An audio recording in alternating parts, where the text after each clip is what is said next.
Ces 10 dernières années, il y a eu un changement de paradigme qui s'en va des robots industriels, qui sont des robots manipulateurs, qui peuvent principalement transporter des objets, vers un concept de robot qui peut collaborer avec l'humain ou à tout le moins interagir ou travailler dans le même espace. Mais pour en arriver là aussi, les robots actuels manquent beaucoup de capacités sensorielles. Si on regarde l'humain, l'humain est capable de percevoir le toucher, il y a la vision, l'ouïe, l'odorat. Donc c'est tous ces sens qui lui permettent de bien interagir dans son environnement.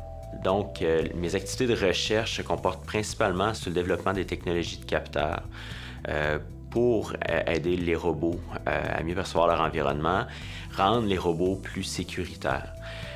Dans ce volet-là, on développe entre autres le sens du toucher, on développe ce qu'on appellerait de la peau artificielle pour robots, c'est-à-dire un matériel qui est flexible, extensible, qu'on peut mettre autour des membrures des robots, qui fait office un peu de peau, c'est-à-dire qu'il peut détecter les contacts et les localiser pour donner la capacité au robot de réagir.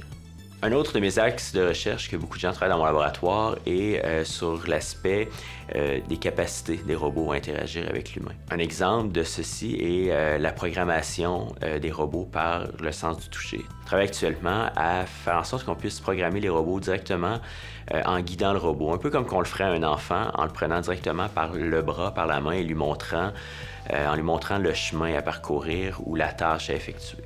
Un autre axe qui peut sembler plus loin, mais d'un point de vue technique requiert les mêmes choses. Je travaille aussi actuellement, avec l'aide de plusieurs étudiants dans mon laboratoire, à la création d'une prothèse de main intelligente.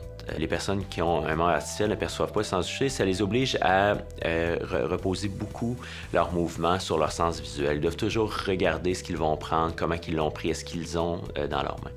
Donc, on a adapté les travaux qu'on avait faits sur la peau artificielle pour en créer des capteurs tactiles, c'est-à-dire des capteurs qui répliquent la sensibilité du bout des doigts de l'humain.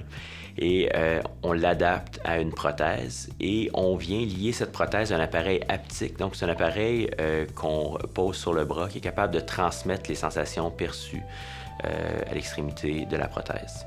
Je suis assez confiant que dans les prochaines années, moi et mon équipe vont être capables d'atteindre les axes qu'on s'est fixés. J'aimerais que ça serve de tremplin pour une vision plus globale qui est de réellement apporter les robots et les humains à travailler, donc d'avoir des robots beaucoup plus à l'image de l'homme. Je crois qu'il y a beaucoup de positifs à sortir de là. Je suis certain qu'il y a moyen de faire des robots humanoïdes qui ne sont pas dangereux pour l'humain. C'est particulièrement l'objectif de ma chaire, des rendre sécuritaires.